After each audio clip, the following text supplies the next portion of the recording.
नमस्कार, आदाब, सत श्री अकाल, गुड मॉर्निंग दोस्तों। जीएस वाले भैया आपका हार्दिक स्वागत है, अभिनंदन करते हैं। तो दोस्तों हम लोग यहाँ पर जीएस की फुल प्रिपरेशन कराते हैं जो किसी भी एग्जाम के लिए काफ़ी लाभकारी होती है। जिसमें भी जीएस पूछी जाती है वो सभी एग्जामों को यहाँ पर कवर किया जाता है। तो दोस्तों हम लोग जो है पॉलिटी का सेक्शन पढ़ रहे थे, बहुत ही अच्छी तरीके से पढ़े हैं अभी तक। संविधान का भाग 1 तक कंप्लीट कर चुके हैं और आप लोगों से उम्मीद है कि आप लोग उसका मल्टीपल टाइम्स रिवीजन जो हम प्रोवाइड कराते हैं एमसीक्यूज और वन लाइनर सॉल्व कर लिए। तो दोस्तों हम लोग पढ़ते ही ऐसा है कि थ्योरी में भी कई बार रिवीजन करते हैं, एमसीक्यूज लगाते हैं, फिर वन लाइनर लगाते हैं, जो कि 90 से 95% जो प्रतियोगी परीक्षा की तैयारी करने वाले एस्पिरेंट्स होते हैं वो ये सब चीजें नहीं करते हैं, जो कि हमारे एग्जाम हमारे सिलेक्शन के लिए बहुत ही आवश्यक होता है। तो दोस्तों वो सारी चीजें हम आपको एक ही प्लेटफॉर्म पर ला रहे हैं, वो जीएस वाले भैया पर ला रहे हैं। और हम लोग भाग 1 तक पढ़ चुके थे। अब हम लोगों का अगला सेक्शन आता है भाग 2। तो दोस्तों अब हम लोग अपने सेक्शन को आगे बढ़ाते हैं और भाग 2 आता है संविधान की नागरिकता। तो दोस्तों जैसा कि हम लोग पहले भी संविधान के भाग जब कंपोजिट रूप में पढ़ रहे थे तो उसमें देखे थे संविधान का जो भाग 2 है उसमें नागरिकता का प्रावधान है और वो अनुच्छेद 5 से लेकर के अनुच्छेद 11 तक लिखा हुआ है। ठीक है, तो अब हम लोग नागरिकता के बारे में थोड़ा सा पढ़ते हैं। ठीक है, तो नागरिकता क्या होता है? नागरिकता किसी भी देश की नागरिकता होती है, वो वहां के व्यक्ति और वहां के उस देश के उस राज्य से के व्यक्तियों के मध्य संबंध होता है। और वो संबंध कैसा होता है? वो एक कानूनी संबंध होता है जो किसी राष्ट्रीय कानून द्वारा निर्मित किया जाता है, उसका विकास राष्ट्रीय कानून के द्वारा किया जाता है। अब इसमें हम देखते हैं कि जो इसके अनिवार्य तत्व हैं, 3 अनिवार्य तत्व हैं, मतलब नागरिकता के 3 अनिवार्य तत्व हैं। क्या क्या इसमें नागरिकता में महत्वपूर्ण होता है, नागरिकों के क्या उत्तरदायित्व होते हैं, ये सब देखते हैं हम लोग। तो पहला क्या होता है कि राज्य जो होता है व्यक्तियों को कुछ अधिकार देता है, मतलब राज्य व्यक्तियों को कुछ अधिकार देगा जो उसकी नागरिकता को परिभाषित करेगी। कुछ अधिकार जिसमें केवल नागरिकों को प्राप्त होते हैं, अनागरिकों को नहीं प्राप्त होते हैं। जैसे हम लोग अपने संविधान के अनुच्छेदों में जब पढ़ रहे थे तो पहले पढ़े थे, जैसे अनुच्छेद 15, 16, 19, 29 और 30 केवल भारतीय नागरिकों को प्राप्त हैं, विदेशियों को नहीं प्राप्त हैं। तो ऐसे ही कुछ महत्वपूर्ण प्रावधान भी हैं। और इसके लिए क्या होता है, दूसरा पॉइंट क्या है, राज्य के प्रति कुछ कर्तव्य और उत्तरदायित्व तो किसके होते हैं? नागरिकों के। अब यदि कोई आपको कुछ अधिकार दे रहा हो, कोई कुछ आपके कर्तव्य निर्धारित कर रहा हो, आपको स्पेशल पावर दे रहा हो, आपको स्पेशल कुछ अधिकार दे रहा हो, तो आपका भी तो उसके प्रति कुछ उत्तरदायित्व बनता है। तो नागरिकों का भी राज्य के प्रति कुछ कर्तव्य और उत्तरदायित्व बनते हैं। ठीक है, अब जैसे व्यक्ति की राज्य में निष्ठा होनी चाहिए। अब हमारी अगर भारत देश हमको नागरिकता देता है तो हमारी भी राज्य के प्रति, हमारी भी उस देश के प्रति कुछ निष्ठा होनी चाहिए। ये इसके अनिवार्य तत्व हैं। अब देखते हैं कुछ अधिकार जो केवल नागरिकों को प्राप्त होते हैं, बहुत इंपॉर्टेंट है, एग्जाम में यहां से क्वेश्चंस डायरेक्ट पूछे जाते हैं। अब जैसे पहला पॉइंट है इसका अनुच्छेद 15, 16, 19, 29 और 30। ये अनुच्छेद केवल और केवल भारतीय नागरिकों को प्राप्त हैं। हालांकि हमारे संविधान में अन्य मौलिक अधिकार भी हैं, लेकिन ये जो अनुच्छेद है 15, 16, 19, 29, 30 याद होना चाहिए, आप लोगों को एकदम से याद होना चाहिए। तो ये केवल और केवल भारतीय नागरिकों को प्राप्त है, यहां से क्वेश्चन डायरेक्ट पूछा जाता है। और भारतीय नागरिकों को जो दूसरा अधिकार है संवैधानिक पदों पर नियुक्ति। हम किसी भी विदेशी को अपने संवैधानिक पद पर, राष्ट्रपति, उपराष्ट्रपति के पद पर नियुक्त नहीं कर सकते हैं, ये इंपॉर्टेंट पॉइंट है। तीसरा, निर्वाचन में भाग लेने का अधिकार। भारतीयों को निर्वाचन में भाग लेने का अधिकार, किसी विदेशी निर्वाचन में भाग नहीं ले सकता। और जब निर्वाचन में भाग नहीं ले सकता तो चुनाव नहीं लड़ सकता है, और जब चुनाव नहीं लड़ेगा, ना निर्वाचन में भाग लेगा, तो उसको वोट देने का भी अधिकार नहीं होगा। तो भारतीय नागरिकों को ये सारे अधिकार प्राप्त हैं। अनुच्छेद 15, 16, 29, 30 यही सारी चीजें, संवैधानिक पदों पर नियुक्ति, वोट देने का अधिकार, निर्वाचन में भाग लेने का अधिकार, चुनाव लड़ने का अधिकार, यही जो कुछ विशिष्ट परिस्थितियां हैं अन्य विदेशियों से भारतीयों को, नागरिकों को अलग करती हैं। ठीक है, तो ये 4-5 पॉइंट देना बहुत जरूरी है। अभी आगे भी इन सब चीजों का संबंध मिलेगा। ठीक है, और ये चीज हम लोग पहले ही पढ़ चुके हैं। नागरिकता संघ सूची का विषय है। जब हम संविधान की अनुसूचियां पढ़ रहे थे तो उसमें संघ सूची आया था, तो उसमें भी देखे थे। और जब संघ सूची का विषय ये एकल नागरिकता का प्रावधान करता है, ये कब हम लोग पढ़ चुके थे? ये हम लोग संविधान की विशेषताओं में पढ़ चुके थे, जब जहां भारत में एकल नागरिकता का प्रावधान किया गया है। और ये जो ब्रिटिश संविधान से प्रेरित थे, ये कहाँ पढ़ चुके थे? ये भी पहले पढ़ चुके थे। ये कहाँ पढ़ चुके थे?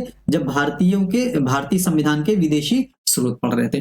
तो दोस्तों हमारे साथ जब आप पढ़ेंगे तो एक ही टॉपिक में एक चीज कम से कम 20 से 25 बार रिपीट होगी जब पूरा टॉपिक पढ़ के खत्म हो चुका होगा। तो पूरा टॉपिक पढ़ के जब खत्म हो चुका होगा तो आपको जब 20-25 बार ऐसे ही रिवीजन होंगी थ्योरी, एमसीक्यूज, वन लाइनर के बेसिस पर, तो आपको वो चीजें तो याद ही हो जाएंगी। 4-5 साल से लोग तैयारी करते हैं, उनको एक चीज भी याद नहीं होती है, क्योंकि वो पढ़ाई के तरीके को समझ नहीं पाते हैं, सही से पढ़ते भी नहीं है। ठीक, तो अब अगला हम लोग देखते हैं अनुच्छेद 5 में क्या है। अब जैसे हम लोग पढ़ा था कि अनुच्छेद 5 से लेकर के 11 तक संविधान में नागरिकता का प्रावधान किया गया है। तो अब कुछ अनुच्छेद ऐसे होते हैं जो हमको पता ही होना चाहिए। ठीक है, तो अनुच्छेद 5 में क्या है, संविधान के प्रारंभ पर नागरिकता का प्रावधान किया गया है। ठीक है, अब हम लोग पहले ही पढ़ चुके हैं, जो हमारा संविधान का भाग 22 था, क्या था, संविधान के प्रारंभ पर कितने अनुच्छेद लागू थे, 15 अनुच्छेद लागू थे। ठीक है, अब यहां पर वहीं पर कौन कौन से लागू थे, 5, 6, 7, 8, 9 है कि नहीं, पढ़े थे पूरा 11। ठीक, फिर उसका 60, 324। तो इस संविधान के प्रारंभ पर नागरिकता, मतलब जब संविधान हमारा 26 नवंबर 1949 को अंगीकृत, अधिनियमित और आत्मर्पित किया गया था, तो ये प्रावधान लागू था। तो संविधान के प्रारंभ पर नागरिकता का प्रावधान लागू था। ठीक है, और क्या क्या था इसमें, भारत के राज्य क्षेत्र में जन्मा कोई भी व्यक्ति भारत का नागरिक होगा। दूसरा क्या था, जिसके माता या पिता में से कोई भारतीय राज्य क्षेत्र में जन्मा हो, या तो वो भारतीय राज्य क्षेत्र में जन्मा हो, या उसके माता या पिता में से कोई भारतीय राज्य क्षेत्र में जन्मा हो, या संविधान के प्रारंभ से ठीक 5 वर्ष पहले तक भारतीय राज्य क्षेत्र में निवास कर रहा हो। ठीक है, तो उसको भारत में प्रारंभ से ही नागरिकता प्राप्त हो जाएगी अनुच्छेद 5 के तहत। ये ध्यान देना है, या तो आप जन्मे हो, या तो आपके माँ बाप जन्मे हो, या तो आप संविधान लागू होने के 5 वर्ष पहले भारत में निवास कर रहे हो, तो इस संबंध में भारतीय नागरिकता अनुच्छेद 5 के तहत प्राप्त हो जाएगी। अब उसके बाद हम लोग देख लेते हैं कुछ अनुच्छेद। अनुच्छेद 6 बहुत इंपॉर्टेंट है। हम अनुच्छेद 6 और 7 में कंफ्यूज होते हैं। तो अनुच्छेद 6 में है पाकिस्तान से भारत आने वाले व्यक्तियों की नागरिकता का अधिकार के बारे में वर्णन है। तो पाकिस्तान से जो भारत आएंगे, और अनुच्छेद 7 में है जो भारत से पाकिस्तान जाने वाले, मतलब पाकिस्तान को प्रवर्जन करने वाले कुछ व्यक्तियों की नागरिकता के अधिकार है। तो 6 से 7 यहां से कंफ्यूजन नहीं होना है। उसके बाद 8 में आ जाता है, अब पाकिस्तान और भारत से संबंध हो गया 6 और 7 में। 6 में पाकिस्तान से भारत आने वाले, और 7 में भारत से पाकिस्तान जाने वाले। 8 में क्या है, भारत से बाहर रहने वाले जो भारतीय मूल के व्यक्तियों की नागरिकता का अधिकार है।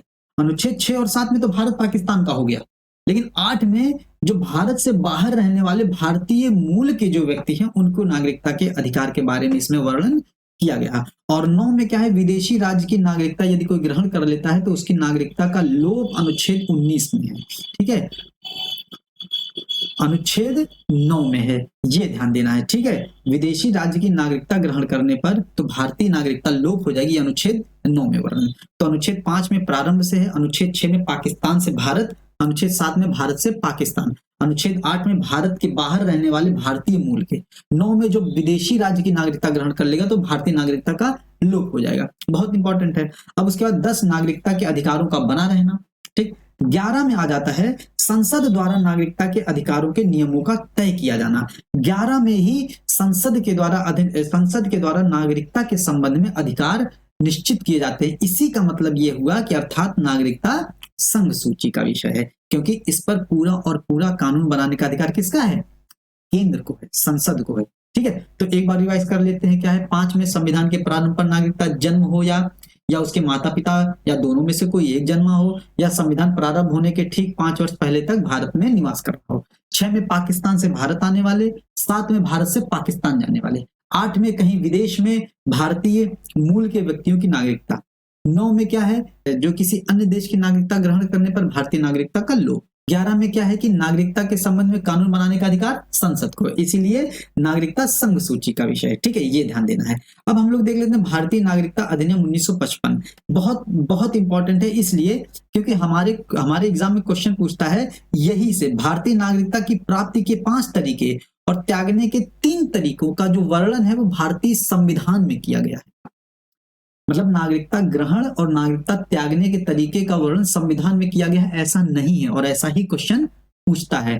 तो संविधान, अब इस बारे में क्या कहा गया, ये अनुच्छेद 11 कहता है कि संसद नियम तय कर सकता है, और इसी के कारण संसद ने ये नियम 1955 के माध्यम से ये नियम बनाया है। ठीक है, तो यहां पर अंतर करने की बात है। संविधान कहता है कि नागरिकता के बारे में संसद कानून बनाएगी, लेकिन संविधान में प्रावधान नहीं है कि इन इन आधारों पर, ठीक है। नागरिकता को प्राप्त करने और नागरिकता को त्यागने के बारे में भारतीय नागरिकता अधिनियम 1955 और अनेक संवैधानिक संशोधन के माध्यम से प्रावधान किए जाते हैं। तो यहाँ पर ये ध्यान देने की बात है। अब हम लोग देख लेते हैं नागरिकता प्राप्त करने के जो 5 तरीके कौन कौन से हैं, ठीक है। तो 5 तरीके याद होना चाहिए। जन्म के आधार पर, वंश के आधार पर, पंजीकरण, देशीकरण और विलय के आधार पर, ठीक है। कौन कौन सा? जन्म, वंश, पंजीकरण, देशी और विलय के आधार पर नागरिकता ग्रहण की जा सकती है। अब जन्म से नागरिकता मतलब जो भारत के राज्य क्षेत्र में जन्मा हो उसको जन्म से नागरिकता प्राप्त हो जाएगी, या उसके माता या पिता या दोनों में से कोई जन्मा हो, या तो माता जन्मी हो या पिता या दोनों में से कोई जन्मा, या वो लड़का खुद जन्मा हो, उसको जन्म से नागरिकता प्राप्त हो जाती है, ठीक। दूसरा है वंश या रक्त संबंध के द्वारा नागरिकता। वंश का मतलब रक्त संबंध। अब रक्त संबंध मतलब यदि भारत में कोई बालक नहीं जन्मा है, ठीक है, जो भारत के राज्य क्षेत्र में राज्य क्षेत्र के बाहर जन्मा, मतलब भारत में ना जन्मा हो, लेकिन उसकी माता भारत की नागरिक हो या पिता भारत के नागरिक हो या दोनों भारत के नागरिक हो, तो उसको वंश के आधार पर, रक्त संबंध के आधार पर नागरिकता दे दी जाती है। ये ध्यान देना है। तीसरा इंपॉर्टेंट, बहुत क्वेश्चन पूछता है, पंजीकरण के माध्यम से नागरिकता। पंजीकरण हम लोग समझते हैं पंजी 5, लेकिन 5 नहीं है, यहाँ 7 है, ठीक है। ये 7 वर्ष है, ध्यान दीजिएगा। मतलब इसमें क्या, भारतीय नागरिक से विवाह करने वाला कोई विदेशी यदि भारत में 7 वर्ष तक रहता है तो पंजीकरण के लिए आवेदन कर सकता है कि मैं भारतीय व्यक्ति या भारतीय पुरुष या भारतीय महिला से विवाहित हूं और पिछले 7 वर्षों से भारत में रह रहा हूं या रह रही हूं, उसको वो भारतीय नागरिकता के लिए आवेदन अपना कर सकती है, ठीक है। ये हमको ध्यान देना है। अब अगला इसी में देख लेते हैं कि जो भारतीय मूल का कोई व्यक्ति यदि 7 वर्ष तक भारत में निवास करता है तो नागरिकता के लिए आवेदन कर सकता है। भारतीय मूल का मतलब पर्सन ऑफ इंडियन ओरिजिन्स, मतलब पीआईओस का मतलब क्या होता है कि भारतीय मूल का व्यक्ति ऐसा विदेशी होता है जिसके पूर्वज भारत के नागरिक होते हैं। मतलब हम लोग कहते हैं भारतीय मूल के हैं, तो भारतीय मूल का मतलब क्या होता है, जिसके पूर्वज कभी भारत के नागरिक रहे हो, ठीक है, जो किसी विशिष्ट कारण से विदेशों में जाकर बस गए हो, विदेशियों की नागरिकता ग्रहण कर ली हो, उनके जो बच्चे होंगे वो भारतीय मूल के व्यक्ति कहलाए जाएंगे, पर्सन ऑफ इंडियन ओरिजिन्स, ठीक है। और यदि इसके बारे में भी क्या है, भारतीय मूल का भी व्यक्ति या भारतीयों से विवाह करने वाला कोई व्यक्ति 7 वर्ष तक यदि भारत में रह रहा हो तो वो आवेदन के माध्यम से, आवेदन करके पंजीकरण के माध्यम से भारतीय नागरिकता को ग्रहण कर सकता है। ये ध्यान देना, जन्म के आधार पर, वंश के आधार पर, पंजीकरण के आधार पर, ये ध्यान देना है। अब अगला जाता है देशीकरण के द्वारा नागरिकता। मतलब देशीकरण में अब जैसे देखिए उसमें 7 वर्ष है, कहीं भी नंबर आए तुरंत नोट करिए, ठीक है। उस 7 में पंजीकरण है, नंबर जैसे आप नोट कर लेंगे तो आपको चीजें याद नहीं तो सब मिक्स हो जाता है, ठीक है। अब देशीकरण में 12 वर्ष आ जाता है, ठीक है। 12 वर्ष से यदि कोई विदेशी व्यक्ति भारत में निवास कर रहा हो तो नागरिकता के लिए आवेदन कर सकता है। पंजीकरण में 7 वर्ष तक भारत में निवास कर रहा हो कोई भारतीय मूल का व्यक्ति, या यदि कोई विदेशी भारतीय नागरिक से विवाह करता है या करती है तो वो 7 वर्ष के बाद नागरिकता के लिए आवेदन कर सकते हैं, ठीक है। अब अगला देख लेते हैं विलय के माध्यम से नागरिकता।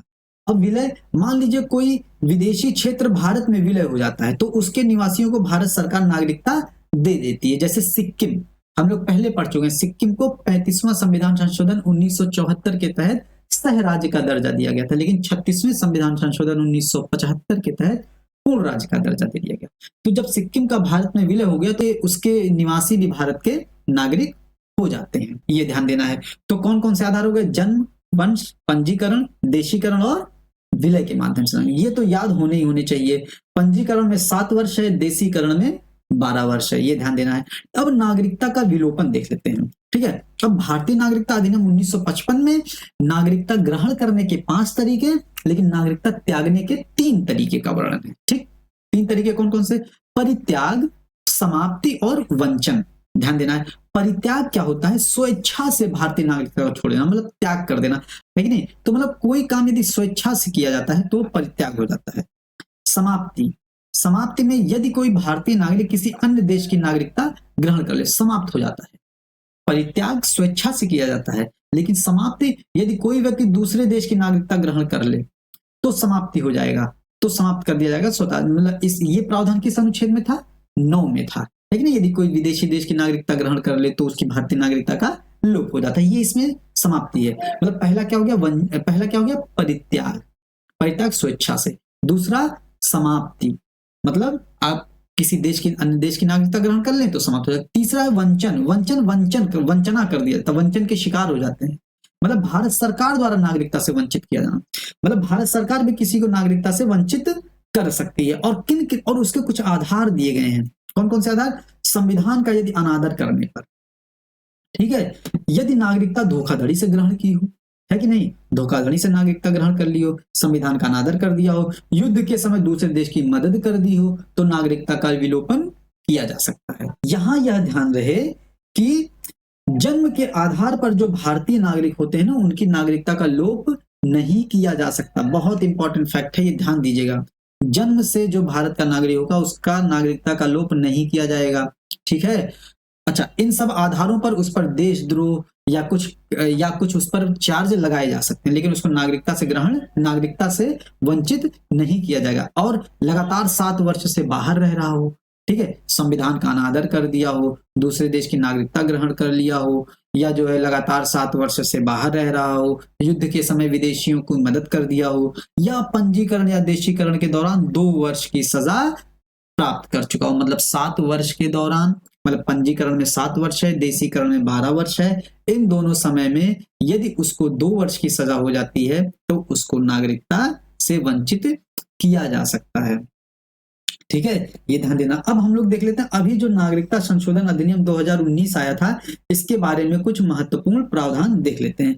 तो हम लोग पता होगा 2019 में भारतीय नागरिकता अधिनियम को पुनः संशोधित किया गया, जो 31 दिसंबर 2014 से पहले पाकिस्तान, अफगानिस्तान, बांग्लादेश से भारत आने वाले मुस्लिम नहीं, हिंदू, सिख, ईसाई, जैन, बौद्ध, पारसी, ये जो 6 समुदाय थे, इन 6 समुदायों के जो शरणार्थी थे उनको भारत की नागरिकता प्रदान की जा सकती है। ऐसा प्रावधान नागरिकता संशोधन अधिनियम 2019 के तहत किया गया। और एक डेडलाइन दे दी गई, यदि वो 31 दिसंबर 2014 से पहले भारत में आए हों। किन किन देशों से? 3 देशों, पाकिस्तान, बांग्लादेश, अफगानिस्तान। यहां ध्यान दीजिएगा, ठीक है। कौन से देश हैं? पाकिस्तान, बांग्लादेश और अफगानिस्तान, ठीक है। 3 देशों से, ऑप्शन में कुछ और भी देश दे सकते हैं, लेकिन ध्यान दीजिएगा पाकिस्तान, अफगानिस्तान और बांग्लादेश है। और कौन कौन से समुदाय? मात्र 6 समुदाय, मुस्लिम नहीं है, हिंदू, सिख, ईसाई, जैन, बौद्ध, पारसी, इन 6 समुदायों के शरणार्थियों को भारत नागरिकता दे सकती है, ठीक है, ये ध्यान दीजिएगा। अब इसके महत्वपूर्ण प्रावधान क्या थे? नागरिकता प्राप्ति हेतु 5 वर्ष में निवास करना जरूरी था। इन लोगों के लिए क्या कर दिया गया? जो 31 दिसंबर 2014 से पहले था और 2019 में प्रावधान ही किया गया था, तो 2014 और 19 मतलब 5 वर्ष, तो ये 5 वर्ष है, ठीक है, यही 5 वर्ष ही है कि नागरिकता प्राप्ति हेतु 5 वर्ष भारत में निवास करना आवश्यक है। और क्या कह दिया? पंजीकरण या देशीकरण पर नागरिकता दी जा सकती है। नागरिकता पाने की समय अवधि की शर्त 11 वर्ष से घटाकर 5 वर्ष कर दी गई है, ठीक है, ध्यान दीजिएगा। पहले नागरिकता, अन्य संशोधनों के माध्यम से नागरिकता की अवधि की शर्त 11 वर्ष की गई थी, और इसमें नागरिकता संशोधन अधिनियम 2019 के तहत 5 वर्ष कर दी गई है, ठीक है। मतलब पंजीकरण में क्या था? 7 वर्ष था, देशीकरण में क्या था? 12 वर्ष था, ठीक है। और ये जो 11 वर्ष था, अन्य संशोधनों के माध्यम से इसको घटाकर 5 वर्ष कर दिया गया है, ठीक। अब देख लेते हैं, जो 31 दिसंबर 2014 से पहले भारत आए वो अवैध प्रवासी नहीं माने जाएंगे। मतलब केवल इन्हीं देशों के संदर्भ में है और केवल इन्हीं समुदायों के संदर्भ में है, ठीक, ये ध्यान दीजिएगा। जो 31 दिसंबर 2014 से पहले भारत में आए हों वो अवैध प्रवासी नहीं माने जाएंगे। यह प्रावधान देखिए केवल पाकिस्तान, अफगानिस्तान, बांग्लादेश के संदर्भ में है और केवल हिंदू, सिख, ईसाई, जैन, बौद्ध, पारसियों के संबंध में है। मुस्लिम समुदाय इसमें शामिल नहीं है, ये ध्यान दीजिएगा।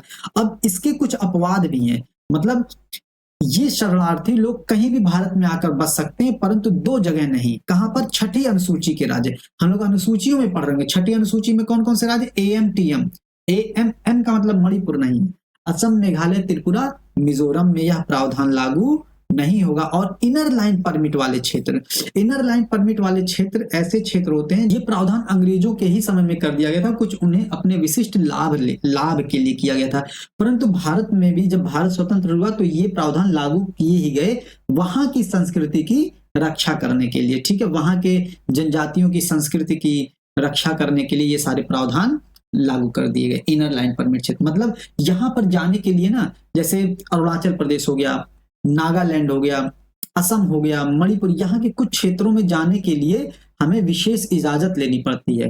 मतलब हमको लिखना पड़ता है कि हम किस लिए जाना चाहते हैं, ठीक है, कितने समय के लिए जाना चाहते हैं। मान लीजिए आप किसी जिले में वहां के जाना चाहते हैं, तो आपको सिर्फ और सिर्फ उसी जिले में जाने का अधिकार होगा। अन्य जिले में जाएंगे तो आपको सजा का प्रावधान हो जाएगा, ठीक है। तो विशिष्ट समय के लिए और किस वजह से जा रहे हैं, किस उद्देश्य से जा रहे हैं, ये सारी चीजें उस फॉर्म में मेंशन करना होगा। वो होता है इनर लाइन परमिट क्षेत्र, ठीक है। और ये चीजें, ये जो नागरिकता संशोधन अधिनियम 1955 है, इनर लाइन परमिट वाले क्षेत्रों पर लागू नहीं है, ठीक है। अब देख लेते हैं भारत में जो दोहरी नागरिकता का मुद्दा आता है, ये देख लेते हैं। जैसे हम लोग देखते हैं संवैधानिक संशोधन 1955 हुआ, फिर 1986 में हुआ, फिर 1993 में हुआ, 2003 में हुआ, फिर 2005 में हुआ, फिर 2019 में हुआ, उसके पहले 2015 में हुआ। तो 3, 5, 15, 19 में हुआ, ठीक है। ये चीज ध्यान देना है। तो अब दोहरी नागरिकता का मुद्दा क्या है, या overseas citizenship of India, OCI का मुद्दा क्या है, ये देखते हैं। 2003 में भारतीय नागरिकता अधिनियम में संशोधन किया गया और 16 देशों के पीआईओज या भारतीय मूल के व्यक्तियों के लिए ओसीआई का प्रावधान किया गया। ओसीआई का प्रावधान मतलब अभी देखते हैं ओसीआई चीज होती क्या है। इनको कुछ विशिष्ट अधिकार दिए जाते हैं, ठीक है। जो 2003 में 16 देशों के पीआईओस को, जो 16 देशों के भारतीय मूल के व्यक्ति थे, जिनके मतलब भारतीय मूल का व्यक्ति मतलब पीआईओस, मतलब जिनके पूर्वज कभी भारत के नागरिक रहे हों, उनके लिए, उन 16 देशों के लिए कुछ विशिष्ट प्रावधान किए गए, ठीक है। लेकिन 2015 में इन सभी देशों के लिए पीआईओ का दर्जा दे दिया गया। 2003 में 16 देश थे, 2005 में सभी देशों के पीआईओस के लिए, मतलब पूरे विश्व में किसी भी देश में यदि भारतीय मूल का कोई व्यक्ति हो तो उसके लिए ओसीआई का प्रावधान कर दिया गया, लेकिन पाकिस्तान और बांग्लादेश को छोड़, ये ध्यान देना है, ठीक है। क्वेश्चन पूछा जा सकता है यहां से। अब हम लोग देख लेते हैं ओसीआई भैया होता क्या है, ओसीआई क्या होता है, ठीक है। ओसीआई यद्यपि एक विदेशी होता है, भारत का नागरिक नहीं होता है, लेकिन उसे भारत में कुछ विशिष्ट सुविधाएं प्राप्त की जाती है। जो भारतीय मूल के व्यक्ति थे उनके लिए ओसीआई का प्रावधान कर दिया गया पूरे विश्व में, मतलब उन्हें भारत में कुछ विशिष्ट अधिकार होगा, ठीक है, जो अन्य विदेशियों को नहीं प्राप्त होगा। मतलब ऐसे व्यक्ति जिनके पूर्वज कभी भारतीय रहे हों पूरे विश्व में, उनको भारत में कुछ विशिष्ट अधिकार दे दिया जाएगा। इन्हीं को पहले पीआईओस के नाम से जाना जाता था, परंतु अब ओसीआईस के नाम से जाना जाता है, ओवरसीज सिटीजनशिप ऑफ इंडिया, ठीक है। अब ये देखते हैं इनके लिए क्या क्या प्रावधान किया। ये बिना वीजा के भारत में आ सकते हैं। अब बिना वीजा के मतलब भारत सरकार इन्हें वीजा नहीं देगी। वीजा का मतलब क्या होता है, विजिटर्स इंटरनेशनल स्टे एडमिशन, मतलब ये जिस देश में जाते हैं गंतव्य देश के द्वारा जारी किया जाता है। और पासपोर्ट क्या होता है, जहां से लोग जाते हैं। अब जैसे भारत से लोग कमाने जाते हैं दुबई मान लीजिए, तो मान लीजिए सऊदी अरब जाते हैं, रियाद जाते हैं, मान लीजिए यूएई जाते हैं, मान लीजिए अमेरिका कनाडा जाते हैं। तो यहां से जब भारत देश में जाएंगे तो भारत उनको पासपोर्ट जारी करती है, लेकिन जहां पर जाना होता है वो वीजा जारी करती है। और वीजा भी कई प्रकार के होते हैं, जैसे आप किस उद्देश्य से जा रहे हैं। स्टूडेंट वीजा होता है, बिजनेस वीजा होता है, टूरिस्ट वीजा होता है, मेडिकल वीजा होता है, वीजा भी अनेक प्रकार के होते हैं, ठीक है। ये सारी चीजें आपको ध्यान देनी। तो जो ओसीआई होते हैं उन्हें भारत में आने के लिए वीजा नहीं लगता, मतलब भारत उन्हें आने देती है, आपको कोई वीजा की आवश्यकता नहीं, आप आ सकते हैं, ठीक है। ये हो गया। अब उनके लिए शिक्षण संस्थानों में उनके बच्चों के लिए कुछ सीटें भी आरक्षित हैं, कुछ सीटें उनके लिए आरक्षित कर दी जाती हैं। और भारत में पूंजी निवेश के संदर्भ में भी कुछ छूटें हैं, मतलब वीजा नहीं मिलेगा शिक्षण संस्थानों में, और पूंजी निवेश में कुछ छूटें प्राप्त की गई ताकि भारत में एफडीआई बढ़ सके, है कि नहीं, भारत में उत्पादन बढ़ सके, रोजगार मिले लोगों को, शिक्षण प्रशिक्षण की स्थिति अच्छी हो, ये सारी प्रावधान किए गए, ठीक है। अब ओसीआई को भारतीय नागरिक नहीं माना जा सकता क्योंकि उन्हें निम्न अधिकार प्राप्त होते हैं। कभी कभी ये मुद्दा उठ जाता है, क्या भारत दोहरी नागरिकता का प्रावधान करता है? नहीं, भारत तो एकल नागरिकता का प्रावधान करता है, एकल नागरिकता का प्रावधान करता है। इसलिए जो ओसीआईज हैं इनको ये कुछ अधिकार नहीं मिले। कौन कौन से?